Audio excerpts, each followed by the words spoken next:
ரோட்டை நேயர்கள் அனைவருக்கும் வணக்கம். வணக்கங்க. வணக்கம் பாஸ்கர் ஐயா. ம். தொடர்ச்சியா நம்ம ரிப்பு அமெரிக்கன் ஹெஜிமனி அப்படின்னு போட்டதுலேருந்து அந்த வார்த்தையும் சரி, அந்த விஷயமும் சரி தீயா பத்தி எரியுது நாலாபுறமும். தினசரி அதான் ஹைலைட்டா இருக்கு. உள்ளூர் செய்திகளையும் நிரப்பி வழியுது. ட்ரம்ப் பத்தின எப்படியோ ஒண்ணு பேச வைக்கிறாரு ட்ரம்ப் தன்ன. அ அப்போ இதுவரைக்கும் நம்ம 3 எபிசோட் பேசியிருந்தோம். ஒரு அறிமுகம், அப்புறம் ரிசோர்ஸ் சம்மந்தமா ஒரு எபிசோட் பேசியிருந்தோம். ரிசோர்ஸ் எக்ஸ்ப்ளாய்டேஷன் பத்தி. அதேபோல என்ன சொல்றது? கார்ப்பரேட்ஸ் வச்சு ஒண்ணு பேசியிருந்தோம். பவர் ஹவுஸ் சம்மந்தமா போன வாரம். இந்த வாரம் நம்ம என்ன பேசியிருந்தோம்னா, அ எடுக்கலான்னு முன்னாடி அறிமுகத்திலே சொல்லியிருந்தோம். அ இந்த வன்முறை என்பது நிறுவனமயமாக்கப்பட்டதா கூட எல்லாருக்கும் தெரியும். அது ஒரு இன்ஸ்டிடியூஷனாவோ, ஒரு ஸ்ட்ரக்சராவோ உருமாறுனது நமக்கு வேர்ல்டு வார்க்கு முன்னாடிலேருந்தே தெரியும். அ ஃபியூடல்லேருந்து ஃபெடரலுக்கு ஷிஃப்ட் ஆயி, ஃபெடரல்லயே அந்த சிஸ்டத்தையே ஒரு வயலன்ஸ்க்காக ஏற்படுத்தப்படுற ஒரு நிலையா இருக்கிறத நம்ம பார்க்குறோம். கடந்த 75 வருஷத்துக்கு மேலாக. அந்த சிஸ்டம் வந்து ஒரு தலைவன், அந்த தலைவன் மக்கள் பிரதிநிதியாக செயல்படக்கூடிய ஒரு தலைவன் எடுக்கக்கூடிய முடிவு, அந்த மக்கள் எடுக்கக்கூடிய முடிவா மாறுது இல்லையா? இப்ப நம்ம வந்து ஓட்டே போடலன்னா கூட, நமக்கு தலைமை யாருன்னு பார்த்தீங்கன்னா, நீங்க மாநிலத்திலயோ, மத்தியிலயோ அந்த தலைமை ஏற்கக்கூடிய நபர், நான் ஓட்டு போடலன்னா கூட எனக்கான ரெப்ரசன்டேட்டிவ் தான் அவர் இப்போதைக்கு. ஓட்டு போடாதவங்க தனியா பிரிக்க முடியாதுல்ல. பெரும்பான்மை ஓட்டு போட்டதுனால, என்னுடைய ரெப்ரசன்டேஷனும் நான் ரெப்ரசன்ட் பண்ணணும்னால வருது. இதுதான் வந்து நம்ம எலக்ஷன்ல இருக்கக்கூடிய மிகப்பெரிய சிக்கல். அதனால தான் நெறைய பேர் ஓட்டு போடுங்க, ஓட்டு போடுங்கன்னு கெஞ்சுறோம். இல்லையா? அந்த தேர்வுக்குள்ள வாங்க அப்படின்னு. அந்த தேர்வு செய்யப்பட்ட மக்களுடைய பிரதிநிதி, தன்னை ஒரு மன்னராக பாவித்துக் கொண்டு செயல்படுகிற சிஸ்டம். அத மன்னர்ன்னு சொல்ல முடியல. இப்ப ஃபியூடல் சிஸ்டம்னு சொல்ல முடியல. ஃபெடரலுக்குள்ளேயே ஒரு பெரிய வயலன்ஸ் இருக்கிறதுனால, நிறுவனமயமாக்கப்பட்ட வன்முறையிலிருந்து ஒரு படி மேல போயி, பிரதிநிதித்துவப்படுத்தப்பட்ட மையப்படுத்தப்பட்ட ஒரு அரசியல். மையப்படுத்தப்பட்ட பிரதிநிதித்துவ அரசியல்ல வன்முறை எப்படி கையாளுறாங்கன்னு கூட நம்ம தமிழ்ல சொல்லலாம் அத. இந்த ஃபெடரேட்டட் வயலன்ஸ் பத்தி தான் பேசப் போறோம். இது நெறைய பிரச்சனைகள் இந்த வார்த்தையே எனக்கு தெரிஞ்சு இந்த மாரி டெர்ம்ல இல்லன்னு நெனைக்கிறேன் எங்கேயும். நான் தேடுன வரைக்கும் இல்ல. ஃபெடரேட்டட் வயலன்ஸ்ன்னு இல்ல. மேபி அத நம்ம காயின் பண்ணதா கூட இருக்கட்டும். ஏதாவது ஒரு கட்டுரை வடிவில் கூட இத எதிர்காலத்தில எழுதி வச்சா முக்கியமானதா இருக்கும்னு நெனைக்கிறேன். பார்ப்போம். இந்த ஃபெடரேட்டட் வயலன்ஸ் உடைய மிக முக்கியமான கூறா நீங்க என்னன்னா பார்க்குறீங்க இப்போ?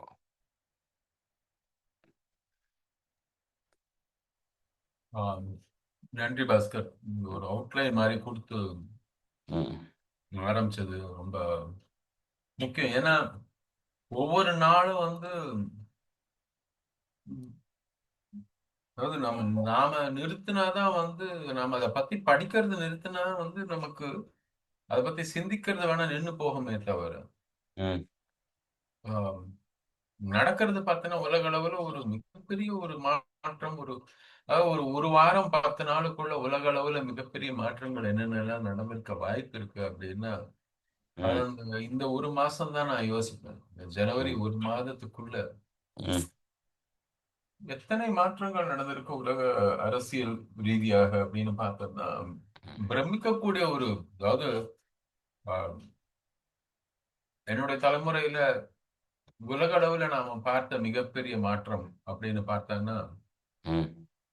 ஒண்ணு வந்து இந்த ஃபால் ஆஃப் அயர்ன் கர்டன் அப்படின்னு ம்.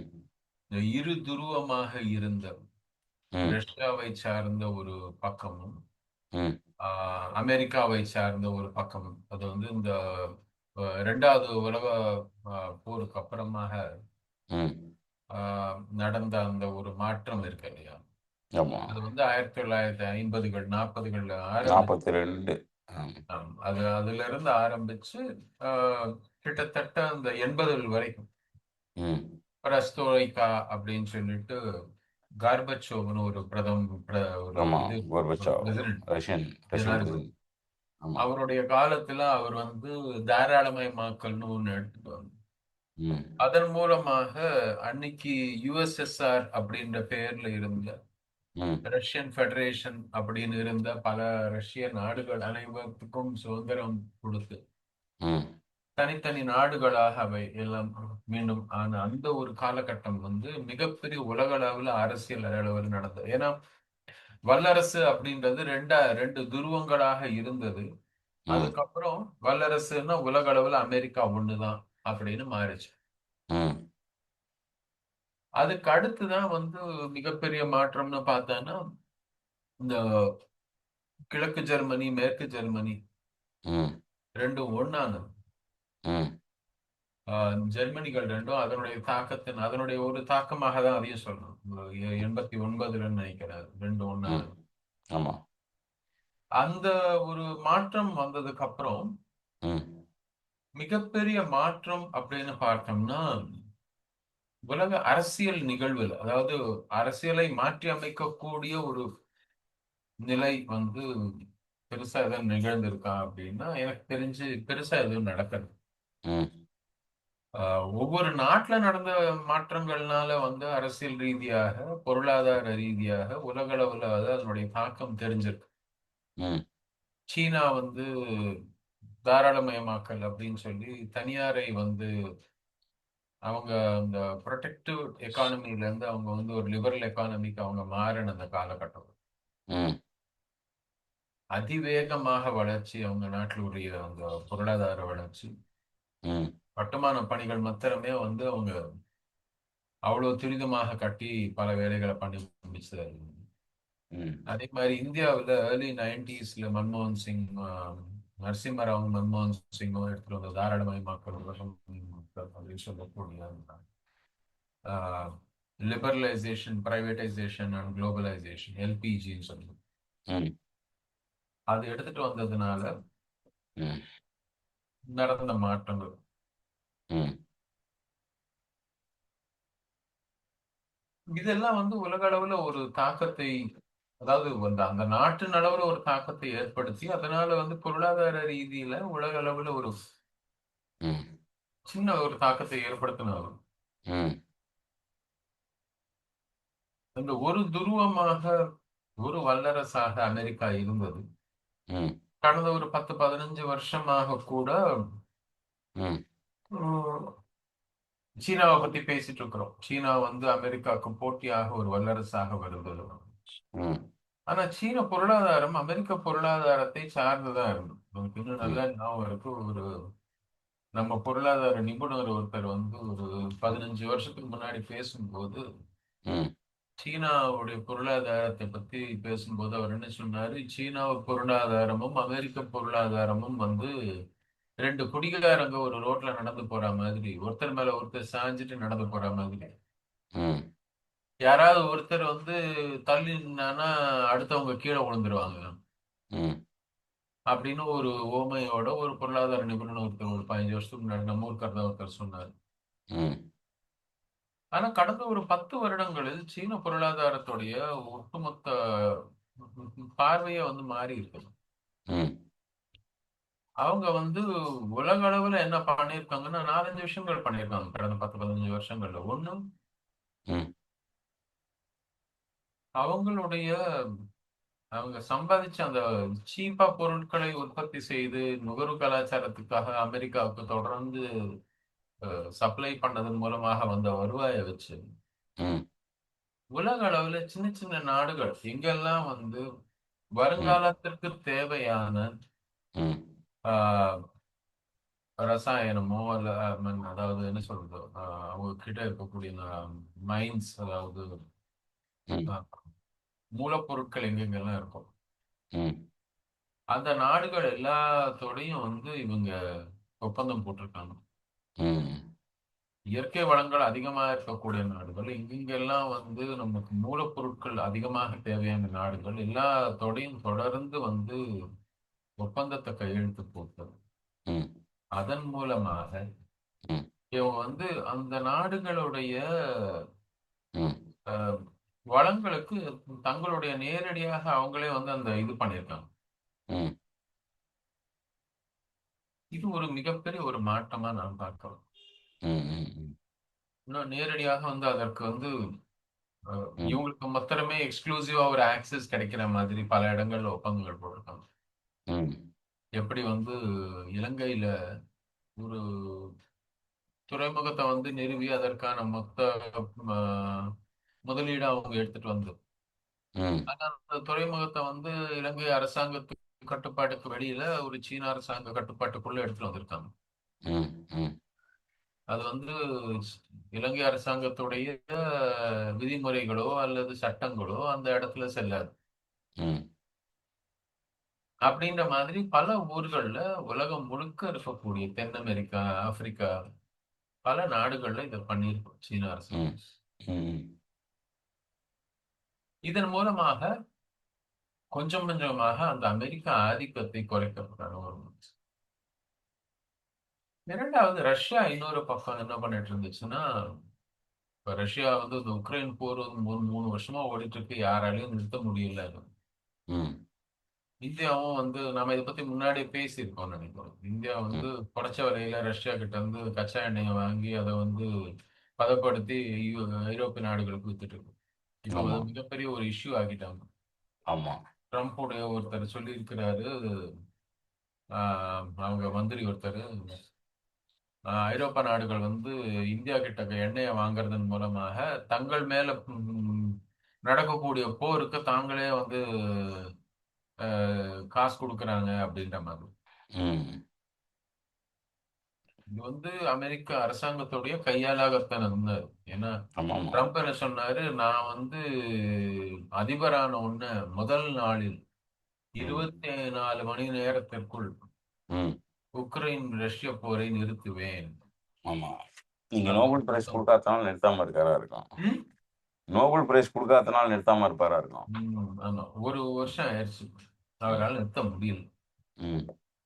அவர் என்ன நினைச்சாரு, நான் சொன்னா புட்டின் கேட்பாரு. அவருடைய நண்பர் ஆக்கும், அதாக்கும், இதாக்கும்ன்னு நெறைய கதை சொன்னாரு. ம். ம். ஆனா இப்ப சமீபத்துல ஒரு பேட்டியில பார்த்தேன். நான் நினைச்சேன் வேகமா முடிச்சிருவேன்னு, முடியல. ஆனா 8 போர நிறுத்திட்டேன்ல அப்படிங்கிறாரு. ஆமா. பட் எதுக்கு சொல்ல வரேன்னா, அவங்களால முடியாததுனால, இப்போ ம். இந்தியாவ தாக்குறாங்க. ஏன்னா ம். ரஷ்யாவ நேரடியாக தாக்குறதுக்கு அவங்களுக்கு ஒரு வித தயக்கமும், பயமும் இருக்கு. ஆமா. ஏன்னா அது மூலம் உலக போரா தான் போகும். அதனால என்ன ம். பார்க்குறாங்க, ரஷ்யா கிட்ட நீங்க ஏன் வாங்குறீங்கன்னு இந்தியாவ தாக்குறாங்க. ஆமா. இந்தியா ரஷ்யா கிட்ட வந்து கச்சா எண்ணெய குறைச்ச விலையில வாங்குறது வந்து ஒரு ஆப்பர்ச்சுனிசம் தான். ம். ம். ஏன்னா, குறைச்ச விலையில கிடைக்குது. வேற யாரும் வாங்கல. ஐரோப்பா ம். நாடுகள் எல்லாம் வந்து நேரடியாக ரஷ்யா கிட்ட வாங்க மாட்டேன்னு முடிவு பண்ணிட்டாங்க. அமெரிக்கா வாங்க மாட்டேன்னு முடிவு பண்ணிருச்சு. என்ன பண்றது? சீப்பா கிடைக்குது. ம். உலக அளவுல வேற யாரும் வாங்கல. நாம வாங்கிட்டு போறோம். ம். அப்படின்னு ஒரு அம் சுயநலம் தான். ம். இந்தியாவுடைய பொருளாதார சுயநலம் தான் நம்ம வாங்கியிருக்கிறோம். ம். ஏன்னா நாம சொல்லி ரஷ்யா வந்து போர நிறுத்துறதுக்கெல்லாம் வாய்ப்பே கிடையாது. ம். அதனால நம்ம சுயநலத்துக்காக நம்ம வாங்கணும். நமக்கு வந்து சீப்பா கிடைக்குது அப்படின்னு. ம். இப்போ ஆ அந்த மாதிரி வந்து ஒரு பக்கம் இந்தியா மாரி நாடுகளும் வந்து அது பண்ண ஆரம்பிக்கும்போது, இந்தியா ஒரு சின்ன ஒரு சேஞ்ச் ஒண்ணு எடுத்துட்டு வந்தது என்னன்னா, நாங்க வந்து ரஷ்ய கரன்சில குடுக்க ஆரம்பிக்கிறோம். ஏன்னா, அந்த 2வது முறை வந்து எல்லா உலகத்துல எல்லா நாடுகளும் ஒத்துக்கிட்டது வந்து டாலர்ல வந்து நாம பரிவர்த்தனை பண்ணுவோம் அப்படின்னு. ம். இதுதான் அமெரிக்கா பொருளாதாரத்துக்கு மிகவும் சாதகமாக அமைந்த ஒரு விஷயம். ம். சீனா கொஞ்ச நாளாகவே என்ன பண்ணியிருக்கிறான், மற்ற நாடுகள் கிட்ட வந்து யுவான்ல அக்செப்ட் பண்ண ஆரம்பிச்சுட்டான். அவனுடைய ஆமா. கரன்சி. அதே மாதிரி இப்போ வந்து ரஷ்யாவும் ரூபிள்ல அக்செப்ட் பண்ண ஆரம்பிச்சிருக்காங்க. ம். பிற நாடுகளுக்கு கொடுக்கக்கூடிய கடனும் வரக்கூடிய இது. இது ம். என்ன ஆகுதுன்னா, அமெரிக்க டாலரை கொஞ்சம் கொஞ்சமாக எரோடு பண்ணிட்டே வருது. அதனுடைய ஒட்டுமொத்த ஆதிக்கத்தை கொஞ்சம் கொஞ்சமாக குறைவு பண்ணுது. ம். ம். ஏன்னா நெறைய நாடுகள் கடன் வச்சு அந்த கடனுடைய சுமை அதிகமாக அதிகமாக தான் அமெரிக்க டாலருக்கான மதிப்பு அதிகமாயிட்டே போகுது. ம். எல்லாரும் வந்து கடன் வாங்குறது டாலர்ல வாங்குறதுக்கு பதிலா ரூபிள்லயோ, யுவான்லயோ, இந்திய ரூபாயிலயோ வாங்க ஆரம்பிச்சாங்க. ம். டாலருக்கான அவசியம் இல்லாம போயிடும். ம். மதிப்பு இழக்கும் உலக அளவுல. ம். இப்போ இந்த நரேஷன எப்படி செட் பண்றாங்கன்னா, இது இது வந்து ஒரு பொருளாதார ரீதியாக நீங்க சொல்ற மாரி 1940கள்ல இருந்து 90 வரைக்கும் ஒரு மாதிரி இருந்து, 90ல இருந்து ஒரு மாதிரி இருக்கு அப்படின்றது போக, இந்த நரேஷன் ரெப்ரசன்டேட்டிவ்ல இருக்கக்கூடியவங்க செட் பண்ற நரேஷன் இருக்கு இல்லையா? பாகிஸ்தான் மேல இந்தியா பண்ற நரேஷன், மிடில் ஈஸ்ட் கண்ட்ரி மேல அமெரிக்கா பண்ற நரேஷன். இப்ப அந்த இஸ்லாமிக் நேஷன்ல இருந்து ஷிஃப்ட் ஆயி சைனாக்கு போயிருக்கு இல்லையா? பொது எதிரி சைனா தான் உலகத்துக்கு அப்படிங்கிற மாதிரியான நரேஷன். இந்த கிராண்ட் நரேஷன செட் பண்றது எப்படி செட் பண்றாங்க? ஒரு மக்கள் பிரதிநிதி. அதான் இந்த ஃபெடரேட்டட் வயலன்ஸ் நம்ம சொல்லும்போது ம். அது துவக்க புள்ளியே வந்து இந்த நெரேஷன் தான். ம். இந்த நெரேஷன் ஏன் செட் பண்றோம்னா நம்மளுடைய பொருளாதார ஆதிக்கத்தை ம். வலுப்படுத்தவும் ம். தொடர்ந்து நிலைநாட்டவும் தான் அது ஆரம்பிக்கும். ம். அதற்கு பொருளாதார ஆஹ், நிர்பந்தத்தை தாண்டி எந்த ஒரு நிர்பந்தமும் கிடையாது. ம். ஏன்னா இன்னி தேதிக்கு வந்து சும்மாவே வந்து நான் உங்க நாட்டை வந்து படையெடுப்பேன், ம். நீங்க வந்து என் கூட சும்மா சண்டை போடுங்க அப்படின்னு வந்து யாருக்கும் அதற்கான பொருளாதார சுச்சுவேஷன் இல்லை. ம். 500 வருஷத்துக்கு முன்னாடி வந்து பஞ்சத்துல அடிபட்டவன் வந்து ஐரோப்பால வந்து கப்பல் எடுத்துட்டு நான் எங்கேயாவது வேற எங்கேயாவது எதனா கடைக்கு தானே போறேன் அப்படின்னு கடலுக்குள்ள போனான் இல்லையா? ம். போய் தேடி அங்க யாரோ இருக்கிறவனெல்லாம் ஃபாலோ பண்ணி அந்த நாட்டுல இருந்து கொஞ்சம் கொஞ்சமா பண்ண ஆரம்பிச்சாங்க. அது ம். மாதிரி வந்து பண்றதுக்கான நிலை இன்னைக்கு கிடையாது.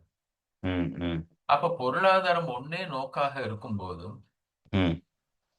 பொருளாதாரம் நீங்க இன்னொரு ஊர்ல போய் எடுக்கணும்னா உங்களுக்கு வந்து அஹ், நாம தான் ஒரு பக்கம் சொல்லிட்டு இருக்கோம்ல, சுதந்திரம் ரொம்ப ம். முக்கியம், மக்களாட்சி முக்கியம் அப்படின்னு. ஆமா. அப்ப மக்களாட்சி நல்லா இருந்து சுதந்திரமா மக்கள் இருக்கக்கூடிய ஒரு நாட்டுல போய் நீங்க எப்படி நேரடியா படையெடுக்க முடியும்? ம். அப்ப அவங்களுக்கு அந்த மக்களுக்கு அவங்க நாட்டு மக்களுக்கே அந்த ஆளை எதிரியா காமிக்கணும், ம். அல்லது உலக அமைதிக்கு அந்த ஆளை எதிரியா காமிக்கணும். ம். ம். அங்கதான் இந்த கிராண்ட் நரேஷன் செட் பண்றாங்க. அதற்கு ம். மிகவும் உடந்தையாக இருப்பது பன்னாட்டு ஊடகங்கள். ம். ம். ஒரு சிஎன்என்னோ பிபிசியோ பெரிய பெரிய ம். ஊடகங்கள் எல்லாம் இருக்குது. ம். இவங்க எல்லாருமே சேர்ந்துதான், அதாவது வந்து அரசாங்கங்கள் வந்து ஊடகங்களை நம்பித்தான் இது எல்லாத்தையும் ஸ்ப்ரெட் பண்றாங்க. ம். அதன் மூலமாக சின்ன சின்ன ஊடகங்கள் எல்லாரும் நியூஸ் சேனல் எல்லாத்தையும் போகும். அப்ப ம். என்ன ஆகுதுன்னா நரேஷன் அவங்க அதன் மூலமாக என்ன செட் பண்றாங்க இப்போ. ஒரு ம். உதாரணம் கொடுக்கணும்னா ரொம்ப சமீபத்திய உதாரணம் அந்த மதூரோ, ம். ஆம், இந்த நாட்டு அதிபராக இருந்தவர், வெனிசுவேலாவுடைய அதிபரா? வெனிசுவேலா அதிபராக இருந்தவர்.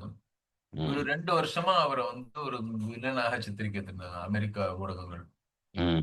அவர் நாட்டுல இது ஆக்கும் அது ஆக்கும் அது இதுன்னு அவரை வந்து சித்தரிச்சு. ம். உண்மை என்ன, அமெரிக்காவுக்கு எது வந்து ரொம்ப கண்ணை உறுத்துச்சுன்னா வெனிசுவேலா தான் உலகத்திலேயே அதிக அளவு கச்சா எண்ணெய் இருக்குது. ம். அந்த எண்ணெயை வந்து அவங்க வந்து அமெரிக்காவுக்கு விற்பனை செய்யாம ரஷ்யாவுக்கும் கியூபாவுக்கும் அமெரிக்காவை எதிர்க்கக்கூடிய நாடுகளுக்கு விற்பனை பண்றாங்க. ம். அப்படி இருக்கும்போது இவங்களுக்கு கண்ணு உறுத்துது. ம். ஆனா ஏழை நாடு, ம். அதனால அந்த ஆளை வந்து வில்லனாக்குனாங்க. ம். அந்த ஆள் உலக அளவுல ஏதோ ஒரு பெரிய ஒரு அஹ், என்ன சொல்றது, சர்வாதிகாரி மாரி ஆக்கினாரே! ட்ரம்ப் ஒரு பேசினது சர்வாதிகாரி அப்படின்னு. அது மாதிரி சர்வாதிகாரி வேற யாருமே இல்லையா? வேற எந்த நாட்டிலும் இல்லையா? அமெரிக்காவுக்கு நண்பர்களாக இருக்கக்கூடிய அரபு நாடுகள்ல அது மாதிரி ம். சர்வாதிகாரிகள் இல்லையா? ஆனா இருக்காங்க. ம். அவங்களோட எல்லாம் ட்ரம்ப் கைக்குலுக்கி கட்டி பிடிச்சு போட்டோ எல்லாம் எடுத்துக்கிறாரு, ம். ஒயிட் ஹவுஸ்ல கூப்பிட்டு. ம். ஆனா இந்த ஆளை மாத்திரம் சர்வாதிகாரியாக்க வந்து காமிச்சு இப்ப ஈரான் அதே மாதிரி காமிச்சிட்டு இருக்கிறாங்க. ம். அந்த ஊர்ல இல்லாம இருக்காது. ம். ஆனா அந்த ஊர்ல நடக்கக்கூடியது, உங்க ஊர்ல உங்க பக்கத்து தெருலயோ அல்லது உங்க வீட்டு பக்கத்து வீட்லயோ இருக்கக்கூடிய ஒரு ஆள் செய்யக்கூடிய ஒரு சாதாரண ஒரு, ஏன்னா எல்லா ஊர்லயும் வந்து வயலண்டான ஆட்கள் இல்லாம இருக்க மாட்டாங்க. எங்கேயாவது ம். ஒருத்தர் 1% 2% பேரு வன்முறையை கடைபிடிப்பார்கள். வன்முறை தான் வந்து சொல்யூஷன் நினைக்கிறவங்க எல்லா ஊர்லயும் இருப்பாங்க, ம். எல்லா சமூகத்திலும் இருப்பாங்க. ம். ஆனா அதை மிகைப்படுத்தி காமிக்கிறது எதுன்னா ஊடகங்களை வச்சு. அங்கதான் ம். நரேஷன் செட் பண்றாங்க. ம். அதுக்கு ஒரு ஒரு காரணம் ஒண்ணு இவங்களா குடுக்குறாங்கல்ல. ம். அந்த காரணம் வந்து மக்கள் நம்ப ஆரம்பிக்கணும். நம்புற மாதிரி மாத்தணும். ம். அந்த ஆள் வந்து மிகப்பெரிய அளவுல ஒரு டெரரிஸ்ட் நெட்வொர்க் நடத்திட்டு இருக்கிறான், அமெரிக்கா மேல படையெடுக்க போறான், அமெரிக்கா வந்து தாக்க போறான், அது இதுன்னு சொல்லி போய் அந்த ஆளை கடத்தி எடுத்துட்டு வந்தாங்க. ம். ஓடு இரவாக போய் அவரை தூக்கிட்டு வந்து வலுக்கட்டாயமா இவங்க நாட்டுல தூக்கி வந்து உட்கார வச்சுட்டு ம். கோர்ட்ல அந்த ஆளை வந்து ஆஜர்படுத்தும் போது அப்படியெல்லாம் எதுவும் இவங்க சொல்லவே இல்லை. ஆமா. எந்த காரணத்தை வச்சு வந்து சட்டம் அடிப்படையில அந்த ஆள் மேல ஆக்ஷன் எடுக்கணும்னு சொன்னாங்களோ ம். அந்த ஒண்ணு கூட அவங்க கோர்ட்ல, ஏன்னா இவங்க கோர்ட்லயே அது செல்லுபடி ஆகாதுன்னு இவங்களுக்கே தெரியும். ம். ம். கோர்ட்ல சம்பந்தமே இல்லாம வேற காரணங்கள் சொல்றாங்க. ம். இதே தான் சட்டாம் ஹுசேன் கேஸ்ல பண்ணாங்க. இதே ம். தான் கத்தாஃபி கேஸ்ல பண்ணாங்க. இதற்கு ம். முன்னாடி ஒவ்வொரு காலகட்டத்திலும் வெப்பன்ஸ் ஆஃப் மாஸ் டிஸ்ட்ரக்ஷன் ம். WMD அப்படின்னு சொல்லி ஒரு 20 வருஷம் முன்னாடி சடாம் ஹுசைன் மேல போர் தொடுக்கும் போது இதே 15 வருஷத்துக்கு முன்னாடி இது பண்ணாங்க. ம். அதுக்கப்புறம் வெப்பன்ஸ் ஆஃப் மாஸ் டிஸ்ட்ரக்ஷன் அவர்கிட்ட ஒண்ணுமே இல்ல. கெமிக்கல் வெப்பன்ஸ் இருக்குன்னாங்க. கெமிக்கல் வெப்பன் ஒண்ணுமே இல்ல அப்படின்னாங்க. ஆமா. அது மாரி ஒவ்வொரு விஷயத்திலயும் இதுதான் காரணம்னு முதல்ல ஒரு கற்பிதம் ஒண்ணு குடுக்குறாங்க. ம். அப்புறம் அதுவே இல்லன்ற மாரி ஆயிடுது. ஆனா அந்த நேரத்துக்கு வந்து பொருளாதார கண்ட்ரோல் இவங்க கையில வந்துரும். ம். அது மாதிரி நரேஷன பேஸ் பண்ணி வயலன்ஸ இன்ஃப்ளிக்ட் பண்ணுது. இப்போ ம். நரேஷன பேஸ் பண்ணி நீங்க வயலன்ஸ் இப்போ நான் வந்து நீங்க ரோட்ல போயிட்டு இருக்காரு ஒருத்தரு, அத இன்னொருத்தர் வந்து சும்மாவே போம்போது ஒருத்தர் அடிக்கிறாருன்னு வச்சுக்கோங்களேன். அப்ப என்ன பண்ணுவாங்க? சுத்தி இருக்கவங்கலாம் சேர்த்து வச்சு இவர தானே அடிப்பாங்க. ஏன் சும்மா இருக்கிறவன சும்மா போறவன அடிக்கிறேன்னு. ம். அதற்கு பதிலாக நான் அந்த பக்கம் போகும்போதும், வரும்போதும் அந்த ஆள பார்த்து, ஐய்யய்யோ! இந்த ஆள் எவ்வளவு பெரிய மோசமானவன் தெரியுமா? இவன் அப்படிப்பட்டவன், இப்படிப்பட்டவன் அந்த ஆளு என்னமானவனா இருந்துட்டு போட்டும். ம். உண்மையிலேயே மோசமானவனானா இல்லையான்னு யாரும் கேட்க மாட்டாங்க. ம். அதுக்கு நான் சொல்லிட்டே இருக்கேன் ஒரு 10 நாளு. அதுக்கு வந்து நின்னு கேட்கறதுக்கு நான் உங்களுக்கு எதனா ஒரு மிட்டாய் குடுக்குறேன். ஏதோ ஒண்ணு குடுக்குறேன். நீங்க எத பார்த்து மயங்குவீங்களோ, அத வச்சு நான் உங்களுக்கு சொல்றேன். நீங்களும் என்ன நம்ப ஆரம்பிக்கிறீங்க. ம். அப்ப 5வது நாள் நான் அடிக்கலன்னா, நீங்களும் சேர்ந்து அடிப்பீங்க. அந்த ஆள. ம். இதே தான். இப்ப அதான் இத இப்போ வந்து ஒரு இன்னைக்கு நிலமையில தனிநபருடைய ஒரு ஒரு ரெப்ரசன்டேஷன்ல இவர் பண்றது, இப்போ இப்போ கடாஃபி மாரி ஆட்கள நம்ம உதாரணத்துக்கு எடுத்தோம். ஒரு தனிநபர் அவர் அ ஒரு அரசர் மாரி இருக்காரு. நல்லவரா, கெட்டவரான்றது கடைசி வரைக்கும் தெரியல. இவங்க சொன்ன எந்த இதுவும் வந்து கன்விக்ட் ஆகவே இல்ல. கொன்னுட்டாங்க. ஆனா இது ஒரு தேசத்துக்கு எதிராகவே திருப்பும் பொழுது, ஒரு நபர்லருந்து தேசம் நோக்கி நகர்த்துறது இருக்கு இல்லையா? இந்தியா எதிரி, கிரீன்லாந்து எதிரி, சைனா எதிரி, ரஷ்யா எதிரின்னு, அது ரொம்ப அதிகரிச்சிருக்கும்னு தோணுது. ஒரு ரெப்ரசன்ட் பண்ற ஆள வந்து இப்போ இப்போ இப்போ உதாரணத்துக்கு எடுத்துக்கிட்டோம்னா, இப்போ ட்ரம்ப் வந்து மோடி சரியில்ல அப்படின்னு சொல்றது வந்து அதோட நிக்கல அது. நீங்க மோடிய ரீப்ளேஸ் பண்ணுங்க அவர் சொல்ல மாட்றாரு. ஒரு தேசம் இருக்காதுங்கிறாரு. அது இருக்கிறதுலே மோசமான ஒரு வன்முறையா பார்க்குறேன் நான். ஒரு தலைவர் சரியில்ல அல்லது ஒரு தலைமை சரியில்லன்னு சொல்றதுக்கும், அந்த தலைமை வழியாக ஒரு தேசமே சரியில்லன்னு போர் தொடுக்கிறதோ, பொருளாதார தடை விதிக்கிறதோ இப்ப ஏன்னா, ஒரு ஆள் வந்து ஒரு முடிவு எடுக்கிறாரு. ஆனா, அந்த தேசத்துக்கே நான் வந்து தண்டனை குடுப்பேன் அப்படிங்கிற ஒரு மாடல் இருக்குல்ல. இதுதான் எனக்கு தெரிஞ்சு இந்த ஃபெடரேட்டட் வயலன்ஸ் உடைய உச்சமா நான் பார்க்குறேன். ஆயுதம் இல்லாத வரக்கூடிய ஒரு பெரிய போராக 2 தலைவருக்குள்ள ஒரு கருத்து வேறுபாடு வருது. ஒத்துக்க வைக்கிறதுக்கு முயற்சி பண்றாங்க. அந்த நெகோசியேஷன்ல ஃபெயில் ஆகும்போது தேசம் பாதிக்குது. இது ரீசென்ட் இல்ல டேஸ்ல அதிகரிக்குது. அடிப்படை தேவை வந்து அடிப்படை ம். வந்து அடையாளத்த வச்சு நீங்க அரசியல் பண்றீங்க. ஆ.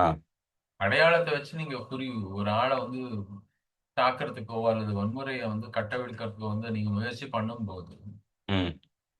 அந்த அடையாளம் வந்து இப்ப நம்ம ஊர்லயே எடுத்துக்கோங்களேன். ம்.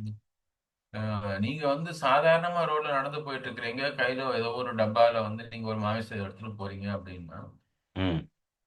உங்கள வந்து யாரும் நிறுத்தி வந்து கேள்வி கேட்க மாட்டாங்க. இப்ப தமிழ்நாட்டுல மேபி நடக்காம தான் இருக்கும். இப்ப யுபிலயோ, மற்ற ஊர்கள்லயோ நீங்க வடநாட்டுல பார்த்தீங்கன்னா, தொடர்ந்து நடக்கிற வயலன்ஸ் எப்படி இருக்குன்னு பார்த்தீங்கன்னா, ம். அதே நீங்க ஒரு தாடி வச்சுட்டு தலையில குல்லா போட்டு அதே ஒரு மாமிசத்த நீங்க கையில எடுத்துட்டு போறீங்கன்னா, ம். அடிச்சுட்டு தான் அப்புறம் கேள்வி கேட்கிற மாரி தான் வருது அது. ஆமா. சோ, ஏதோ ஒரு நரேஷன வந்து மக்கள் தங்களுக்கு உள்வாங்கிட்டாங்க நெறைய.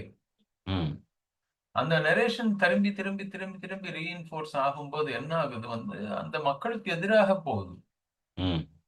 இப்போ சமீபத்தில் நேற்று யாரோ வந்து அமெரிக்கால பேசினத பார்த்தேன். ம். ஆம், இப்போ வெள்ளை அமெரிக்கர்களே வந்து அமெரிக்காவுல பொறந்து அமெரிக்கால வாழ்ந்த 2 அமெரிக்கர்களும் மினசோட்டால வந்து கொலை பண்ணியிருக்காங்க. இந்த ஐஸ்ன்ற ம். அந்த இமிகிரேஷன் செக் பண்றேன்ற பேர்ல 2 பேர் வந்து அமெரிக்கர்கள வந்து கொலை பண்ணியிருக்காங்க ஒரு 15 நாளுக்குள்ள. ம். ம். ம். அதுல ஒருத்தர் சொல்றாரு, நான் வந்து ஒரு வெள்ளை அமெரிக்கன். ம். அமெரிக்காவுல பிறந்து வளர்ந்த ஒரு சராசரி அமெரிக்கான்னு நான் வந்து வெள்ளை மனிதனாக இருக்கேன். ம். நானே மின்னசோட்டால இருக்கேன். நான் வந்து இப்ப என் குழந்தைங்கள ஸ்கூலுக்கு கூட்டு போறதுக்கு எனக்கு பயமா இருக்கு. ம். ஏன்னா 2 கொலை நடந்திருக்கு. ம். யாரு ரோட்ல நிறுத்துவாங்க, சுடுவாங்களா, மாட்டாங்களான்னு எனக்கு பயமா இருக்கு. என் குழந்தைங்கள கூப்பிட்டு நான் ரோட்ல நடக்கிறதுக்கு எனக்கு பயமா இருக்கு. ம். ம். ம். அத சொல்லிட்டு அடுத்தவர் என்ன சொல்றாரு, வெள்ளை ம். அமெரிக்கா இருக்கும்போது எனக்கே இந்த பயம்னா, ம். கருப்பர்களுக்கும், ம். பிரவுனா இருக்கிறவங்களுக்கும், ம். மற்ற ஊர்ல இருந்து இங்க வந்து குடியேறி இருக்கவங்களுக்கும் ம். எந்த மாதிரி பயம் இருக்கும்னு என்னால கற்பனை கூட பண்ணி பார்க்க முடியல அப்படிங்கிறார். ம். ம். சோ அந்த நரேஷன் வந்து உள்வாங்கும் போது என்ன ஆகுதுன்னா, ம். அதற்கான டூல்ஸ் நீங்க ஆல்ரெடி குடுத்துட்டீங்க. மக்கள் மத்தியில ஆல்ரெடி இருக்கு. சோசியல் மீடியா இருக்குது. ம். நீங்க சோசியல் மீடியா வச்சு தான் இப்ப நம்ம யுபிலயோ இங்க நடந்த அந்த வயலன்ஸ் எல்லாம் பார்த்தீங்கன்னா, முஸ்லிம்களுக்கு எதிராக நடக்கக்கூடிய பல இடங்கள்ல இருக்கக்கூடிய வயலன்ஸ் வந்து ஏதோ ஒரு ரூமர் வந்து சோசியல் மீடியால ஸ்ப்ரெட் ஆயிருது. ம். ம். அங்க இருக்கக்கூடிய போலீஸ்காரங்க வந்து நடவடிக்கை எடுக்கிறதுக்கு முன்னாடி இந்த ரூமர் அவ்வளோ பெருசா வளர்ந்து அங்க ஒரு ம். வயலன்ஸ் வந்து மக்கள் இது பண்றாங்க. ம். சோ அது மாதிரி நம்ம இப்ப நம்மள சுத்தி இருக்கக்கூடிய இந்த வயலன்ஸை இன்ஃப்ளிக்ட் பண்ணக்கூடிய, அதை ஆம்பிளிஃபை பண்ணக்கூடிய, அதை வளர்க்கக்கூடிய டூல்ஸ் ரொம்ப அதிகமா இருக்கு நம்மள சுத்தி. ம். சோ ஒண்ணு 2வது நான் இது வந்து இன்னும் அதிகரிக்கும்ன்ற காரணம் எதுக்குன்னு பார்த்தோம்னா, ம். அல்டிமேட்லி வாழ்க்கை முறை ம். நம்மளுடைய தேவைகளை கம்மியாக்குறது வந்து அமெரிக்கர்களால முடியல. ம். தேவைகளை குறைக்க முடியாத போது ம். தினம் தினம் உங்களுக்கு உங்களுடைய நுகர்வுக்கே வந்து உங்களுக்கு வளங்கள் தேவைப்படுது. நிறைய ஊர்ல இருக்கக்கூடிய வளங்களை சுரண்ட சுரண்ட தான் உங்களுக்கு வந்து உங்களுடைய தினசரி தேவைகள் வந்து உங்களால ம். பூர்த்தி செஞ்சுக்க முடியும். ம். ம். நேத்து வரைக்கும் உங்க பக்கத்து நாட்டுல இருக்க தண்ணிய நீங்க இப்ப சென்னை உதாரணமா எடுத்துக்கோங்க. ம். நாம வந்து திருவள்ளூர்ல இருக்கக்கூடிய நிலத்தடி நீரை முழுக்க உறிஞ்சி சென்னை இது தண்ணி குடிச்சோம். ம். இப்ப காஞ்சிபுரம், செங்கல்பட்டுன்னு போறோம். ம். அடுத்து விழுப்புரம் வரைக்கும் போவோம். திருவண்ணாமலை ம். கூட வருவோம். ஆமா. ஏன்னா ஒவ்வொரு இடத்துல தண்ணி போக போக சென்னை வந்து ஆதிக்கம் வந்து சென்னையோட ஆதிக்கமாக இருக்கிற வரைக்கும் ம். சென்னையில இருக்க ஒவ்வொருத்தரும் வந்து இந்த ஊர்கள்ல இருக்க மக்களுக்கு தண்ணி இருந்தா என்ன இல்லாட்டி என்ன எனக்கு தண்ணி இருக்கணும் ஆமா. அப்படின்ற அதுவும் ஒரு விதத்துல வன்முறை தானே. ம். அதே வன்முறையை தான் மிகப்பெரிய அளவுல அமெரிக்கா செய்யுது. ம். இப்ப அவங்களுக்கு தேவையான வளங்கள் வந்து எங்கெங்கெல்லாம் இருக்கோ உலகத்துல அப்ப என்ன ஆகும், வளங்கள் குறைய குறைய உலக அளவுல நீங்க வந்து இருக்கிற வளங்களை எடுத்துட்டே இருக்கிறீங்க, திரும்பி போடல, திரும்பி எங்கேயும் வந்து இயற்கை வளங்களை வந்து நம்ம வந்து அஹ், மீண்டும் அது வளர்றதுக்கோ அதை வந்து இப்போ நேரம் கொடுக்காம நுகர்ந்துட்டே இருக்கிறோம் அதிகமாக அப்படின்னும் போது ம். அதான் அந்த இது ஒண்ணு இருக்குதுங்க. போன வருஷம் நம்ம பேசும்போது அதை பத்தி பேசி ஆமாமா. அது முடிஞ்சு போச்சு. ஜீரோ டே மாரி ஜீரோ டே முடிக்கிறதுக்கப்புறம் மாதிரி deficit over shoot over day shoot. ஆ. அவன் பேசணும். ஜூலை 30 வந்து ஓவர் ஷூட் டேவா இருந்துச்சு. ம். இப்ப அவன் என்ன போட்டிருக்கிறான், ஜனவரி 14ஆம் தேதியோ 17ஆம் தேதி ம். உலகத்தில் இருக்கிற மிக பெரிய பணக்காரர்களாக 1% பணக்காரர்கள் இருக்காங்க இல்லையா, பெரும்பாலும் ஆமா. அமெரிக்கன். ஆமா. அவங்க வந்து ஒரு வருடம் முழுக்க அவங்க வந்து நுகரக்கூடிய விஷயத்தை ம். தொடர்ந்து வந்து எல்லாரும் நுகரணும்னா ஒரு வருஷம் முழுக்க அவங்களுடைய பங்கு எவ்வளவு இருக்கணுமோ சராசரியாக ம். அதை ஜனவரி 17ஆம் தேதி முடிச்சிட்டாங்க. ம். அப்போ அடுத்த தலைமுறை கிட்ட இருந்தோ அல்லது ஏழை மக்கள் கிட்ட இருந்தோ கடன் வாங்கி தான் அந்த 17ஆம் தேதிக்கு அப்புறம் அவங்களுடைய வாழ்க்கை தொடருது. ம். மத்த வருடம் முழுக்க. ம். சோ அந்த ஓவர் ஷூட் டே மாதிரி 17ஆம் தேதி அவங்க ஓவர் ஷூட் ஜனவரி 17ன்னா அப்ப என்ன ஆகுது, இந்த வருஷத்துல வந்து 11 மாசம் வந்து நீங்க கடன் வாங்கி வாழ்க்கை நடத்துறீங்க. ம். அப்படின்ற ஒரு நிலையில தான் அமெரிக்கா இருக்கு. ம். அதனால அவங்க நுகர்வை குறைக்காம அவங்க வந்து தொடர்ந்து போர் புரியணும் அப்படின்னா உலகத்துல இருக்கிற எல்லாரும் என்னைக்காவது ஒரு நாள் வில்லனா மாறும். இன்னைக்கு ஒவ்வொரு ம். நாடாக வில்லனா மாறுது. ம். கொஞ்ச நாள் கழிச்சு நிறைய நாடுகள் வில்லனாக இருக்கு. ஏன்னா உங்க எல்லா வளங்களும் எனக்கு தேவை. ஏன்னா ம். என் பொருளை நான் குறைக்கல. ம். அப்ப எல்லாரும் நான் வில்லன் ஆக்கி தானே நான் வந்து, ஏன்னா நீங்க எல்லாம் நல்லவா இருக்கிறீங்க, நல்ல மனுஷங்களா இருக்கிறீங்க, நல்ல ஆட்சி நடக்குது உங்க ஊர்ல, உங்களுக்கு எல்லாம் ம். சுதந்திரமா இருக்கிறீங்கன்னா, ம். இன்னைக்கான ஒரு நாள் இது எங்க போய் முடியும்னா சுதந்திரம் தப்புன்ற அளவுக்கு போய் முடியும். ம். ம். ம். ம். தனிநபர் சுதந்திரம் எதுக்கு தேவை அப்படின்ற ம். கேள்விகள் வரலாம். அதுக்கு ஆமா. யாரான ஒரு ஸ்காலர் வந்து எழுத ஆரம்பிக்கலாம். தனிநபர் ம். சுதந்திரம் தேவையில்லையே. ம். அரசாங்கம் எல்லாரையும் பாத்துக்குது இல்ல. ம். நாங்க பாத்துக்கிறோம். உங்களுக்கெல்லாம் தேவையில்ல. ம். கம்பெனில பாத்துக்கும் உங்கள. ம். அப்படின்னு சொல்லி ஒரு நிலைக்கு கூட அது இவரு சொல்லிக்கிட்டே இருக்காருல்ல நம்ம எலான் மஸ்க்கு. ஆ. ம். சோ அங்கதான் போய் இது நிக்கும். ஏன்னா, ம். நாங்க உங்கள பார்த்துக்கிறோம். நீங்க வந்து ஏழையா இருங்க. ஏழையா இருக்கிற ம். வரைக்கும், அதே நிலைமையில நீங்க இருக்கிற வரைக்கும் கேள்விகள் கேட்காதீங்க. இப்போ எனக்கு ம். வந்து இதுவே அதை நோக்கி போவதுதான்னு நான் இத பத்தி எழுதியிருந்தேன். இந்த இந்த நாம அந்த இது பண்ணோம் இல்லையா? நேஷனல் ரிஜிஸ்டர்ன்னு ஒண்ணு பண்ணோம் இல்லையா? ஆமா. அது வந்து அமெரிக்கா மாடல்ல பண்ணப்பட்டது. இந்த ம். ம். அமெரிக்கால வந்து என்ன பண்றாங்கன்னா, இவங்கள எல்லாரையும் வந்து சிறைபிடிக்கிறாங்க. ம். ம். நீங்க வந்து சட்டப்புறம்பாக நீங்க வந்து அமெரிக்கா உள்ள நுழைஞ்சிருந்தீங்கன்னா, ம். சிறை பிடிச்சு எடுத்துட்டு போய் பெரிய சிறைச்சாலையில உங்கள அடைக்கிறாங்க. ம். ம். ம். இது வந்து ஒரு சீன மாடல் இது. ஏன்னா, அந்த ம். மாரி சிறைச்சாலையில வச்சு உங்கள என்ன பண்ணுவாங்கன்னா, ம். குறைஞ்ச செலவுல உங்கள உற்பத்தி பண்ண சொல்லுவாங்க. ம். ம். அப்போ நீங்க வந்து செலவே இல்லாம உற்பத்தி பண்றீங்க. ஏன்னா, உங்களுக்கு இது கிடையாது. சம்பளம் கிடையாது. ம். ம். ம். சிறையில உங்களுக்கு உணவு, உறைவிடம் அவ்வளவுதான். ம். அப்ப அதுக்கு லேபர் தேவை இல்லையா? அது மாரி வச்சீங்கன்னா, இப்போ நீங்க வந்து வெளியில இருக்கிறவங்க எல்லாரையும் நீங்க வந்து லேபர்ன்னு வச்சு அவங்க ம். எல்லாருக்கும் நீங்க சம்பளம் குடுக்கணும். மினிமம் வேஜ் இவ்வளோன்னு வச்சிருக்கீங்க. அதுக்கு மேல சம்பளம் குடுக்கணும். அதெல்லாம் செய்யணும்ன்னும் போது, ம். லீகலா யாரெல்லாம் உங்க ஊர்ல வந்திருக்கானோ மொத்த பேரையும் நீங்க கைது பண்ணி எடுத்துட்டு போய் ஒரு ஃபேக்டரி வச்சுட்டீங்கன்னா, அந்த ஃபேக்டரியில உங்களுக்கு தேவையான பொருட்கள நீங்க சீப்பா உற்பத்தி பண்ணிக்கலாம். ம். எங்கெங்கெல்லாம் இல்லீகல் மைக்ரன்ட்ஸ் மேல மிகப்பெரிய அளவுல வந்து அரசாங்கம் ஆக்ஷன் எடுக்குதோ, அங்கெல்லாம் வந்து எனக்கு இது ஒரு சந்தேகம் உண்டு.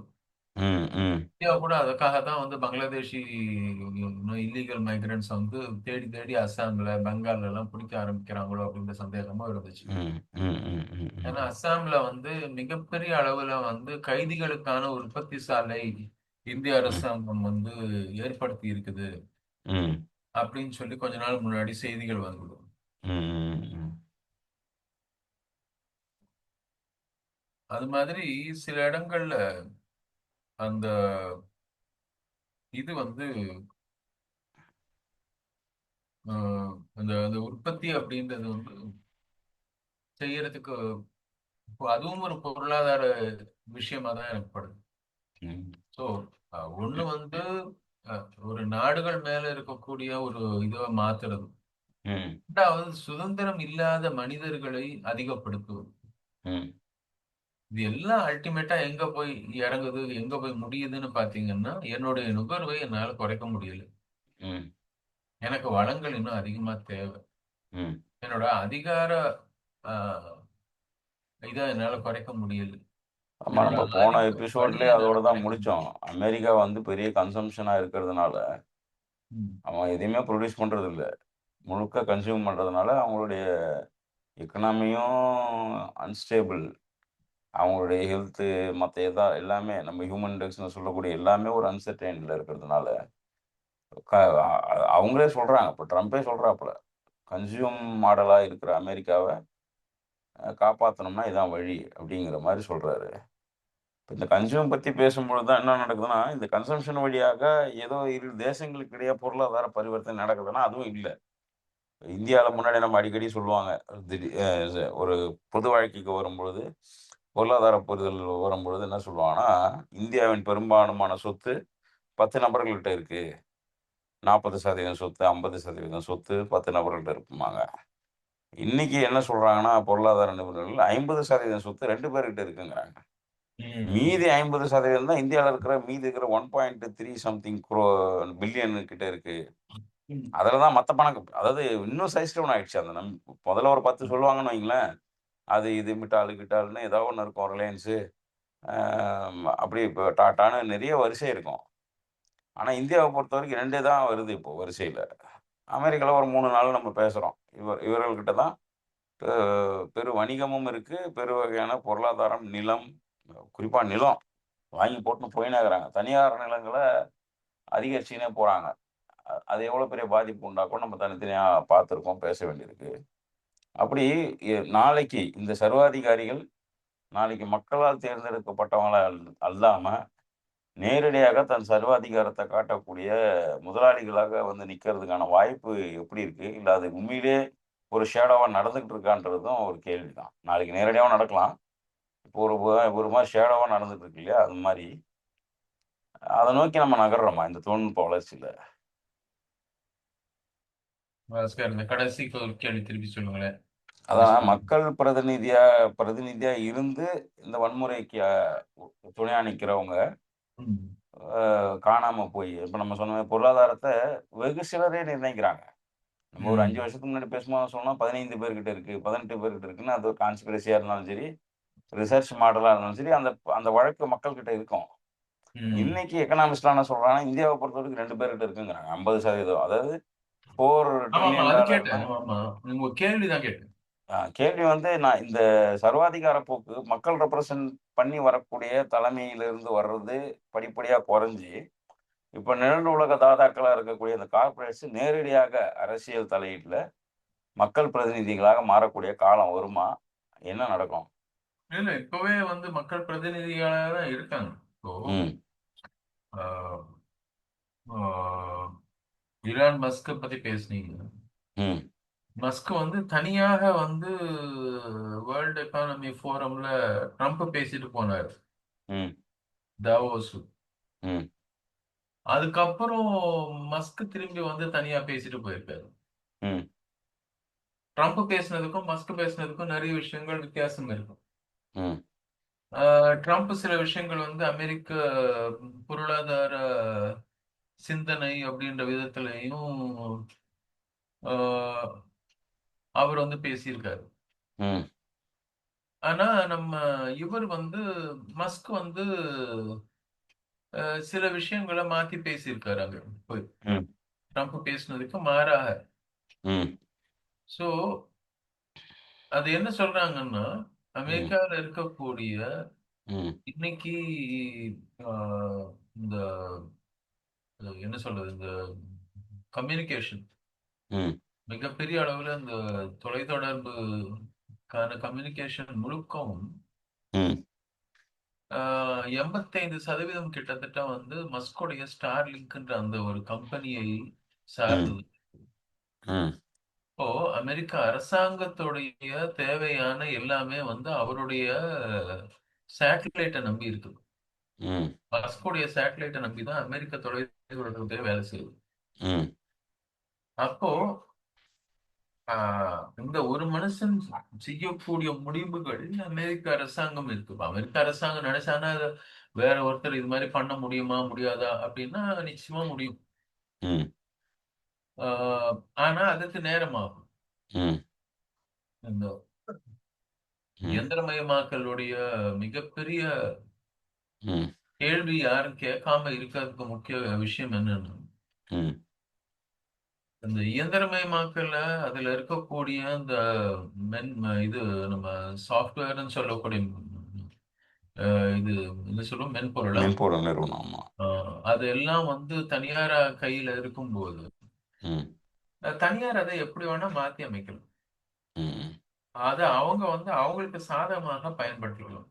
ம், அவங்களுக்கு சாதகமாக பயன்படுத்த அவங்க வந்து நினைப்பாங்களா? அப்படி நினைக்க மாட்டாங்க. அது இதுன்னு நம்ம சொல்லலாம். ம், ஆனா அவங்க பண்ண முடியுமா? தொழில்நுட்ப ரீதியில அது வாய்ப்பு இருக்கான்னா நிச்சயமா இருக்கு. ம், அத பண்ண முடியுமா அப்படின்னா பண்ணலாம். எலான் மஸ்க் காமிச்சிருக்காரு. ம், அதே மாதிரி நம்ம Facebook காமிச்சிருக்குது. ம், எப்படி வந்து அரசியல் ரீதியாக சிலருக்கு ஆதரவான நியூஸ வந்து உங்களுக்கு ஃபீட்ல மேலயும், சிலருக்கு எதிர்ப்பு வரக்கூடிய நியூஸ வந்து கீழயும் காமிச்சு, ம், எல்லாரோட நியூஸ் ஃபீட்லயும் அது மாதிரி காமிக்கிறதுக்கு வாய்ப்பு இருக்கா அப்படின்னா அது பண்ணியிருக்குது. ம், நிறைய பேர் அதை வந்து ஆவணப்படுத்தி புத்தகங்களே எழுதியிருக்கிறாங்க. ம், சோஷியல் மீடியா மூலமாக அரசியலாக வ- விதமாக உங்களை வந்து மாத்த முடியும். ம், ஒண்ணு, இப்ப அரசியல்வாதிகளுக்கு நம்ம இதை பண்ணி கொடுக்குறோம் அப்படின்னும் போது நமக்கு நாம ஏன் பண்ணிக்க கூடாது? அது எதுக்கு தேவையில்லாம அந்த ஆள் நடுவுல அப்படின்னு இவங்க ம், எல்லாம் ஒரு நாள் முடிவு பண்ணிட்டாங்கன்னா, ம், தொழில்நுட்பத்தை சார்ந்து தொழில்நுட்பத்தை முழுக்க முழுக்க சார்ந்தே அரசியல் நடத்தக்கூடிய அரசியல்வாதிகள் ஒரு நாள் தொழில்நுட்பத்தினால் ம், கம்ப்ளீட்டா ரீப்ளேஸ் பண்ணப்படுவாங்க. ம். ஏன்னா அத நம்பி தானே நீங்க வாழ்க்கை நடத்துறீங்க. உங்களுக்கும் சொந்தமா எதுவும் இல்லல்ல. அவன் சொல்றத ஆமா. வச்சு தான் நீங்க பண்றீங்க. இல்ல அத ம். வந்து நீங்க வந்து மாத்துறீங்கன்னு நீங்க நெனைக்கிறீங்க. ம், ம், ம், ம். இப்ப அமெரிக்காவோட நிலைமை அதுதான். ம், ம், ம். இப்ப ட்ரம்போட நிலைமை வந்து ட்ரம்ப் பேசினதுக்கு முற்றிலும் மாறாக சில விஷயங்கள மஸ்க் வந்து பேசினாருன்னா, ம். அவர் வந்து இப்ப ட்ரம்ப் அத வந்து நிராகரிக்கவோ, அத வந்து அ ம். எதிர்க்கவோ முடியலல்ல. ம், ம், ம், ம். அவர் வந்து வேற மாரி பேசிட்டு போறாரு. இதாங்க உண்மை அப்படின்னு. ம். அதான் அத பத்தி ஒரு கட்டுரையாளர் ஒருத்தர் அத பத்தி எழுதியிருந்தாரு. மஸ்க் ம். வந்து ஏதோ தன்னுடைய சொந்த நிறுவப்பட்ட ஒரு இன்னொரு நாட்டுல வந்து பேசிட்டு போன மாரி இருந்துச்சு. அமெரிக்க இறையாண்மைக்கும் அவர் பேசினதுக்கும் சம்பந்தமே கிடையாது. ம். அவர் வேற ஏதோ ஒரு நாடு, அவரே ஒரு நாடு நடத்திட்டு இருக்கிறாரு. அவர் நடத்தக்கூடிய அவருடைய தொழில் அப்படின்றது வந்து ஒரு தனி நாடாக இன்னைக்கு இருக்கு அப்படின்னு. ம். ம். இததான் அந்த டெக்னாலஜி ஃபியூடலிசம், டெக்னோ ஃபியூடலிசம் அப்படின்னு ஒரு புத்தகம் ஆமா, முன்னாடி பேசினோம்.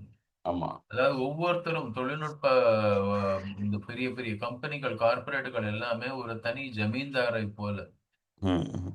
ஒரு நாட்டை நிர்ணயிக்கக்கூடிய ஒரு ஜமீன்தார் போல அவங்க எல்லாம் வாழ்க்கை நடத்திட்டு இருக்கிறாங்க. அப்படின்ற இத வந்து நம்ம பார்த்தோம். ம். ஆனா சோ தொடர்ச்சியா இந்த அந்த மாதிரி கன்சம்ப்ஷன் வந்து பத்தி ஒரு உரையாடல் போயிட்டு இருக்கிறது.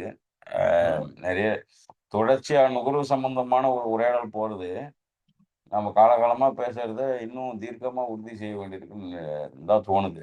ஏன்னா, தலைவர்கள் எல்லாமே எங்களுடைய கன்சம்ப்ஷன் தான் காரணம்னு எப்படியாப்பட்ட பாசிஸ்ட்டா இருந்தாலும், கடைசியில வந்து நிக்கிற இடம் நுகர்வா தான் இருக்கு. நுகர்வுக்கும், உற்பத்திக்கும் ஆ நான் காலையில கூட படிச்சுட்டு இருந்தேன். இந்த ஈசி மனி, சர்ப்ளஸ் டைமு இதெல்லாம் ம், அதிகரிச்சு, அதன் வழியாக தேசத்த ஆட்கொள்றது எப்படின்னு ஒரு கட்டுரை ஒண்ணு படிச்சுட்டு இருந்தேன். அந்த ஈசி மணியும், சர்ப்ளஸ் டைமும் தன் மக்களுக்கும், தனக்கும் அதிகரிச்சுக்கிறதுக்காக இவங்க பண்ற விஷயங்கள தொடர்ச்சியா நம்ம பேச வேண்டியிருக்கு. நம்ம ம். 40, 45 நிமிஷம் பேசுறோம் ஒரு எபிசோடு. ஆனா தொடர்ச்சியா ஒவ்வொரு எபிசோட்லயும் பார்க்க வேண்டியிருக்கு. அடுத்து 5வது எபிசோட்ல இது சார்ந்த என்ன நம்ப வெடிகுண்டு காத்திருக்குன்னு பார்க்கணும். ஏன்னா ஒரு முறை பேசிட்டு போனா, அந்த வாரம் முழுக்க அது சம்பந்தமா ஏதோ ஒண்ணு நம்மள சந்திக்கிறோம். இந்த வாரம் என்ன சந்திக்கிறோம்னு பார்க்கணும்.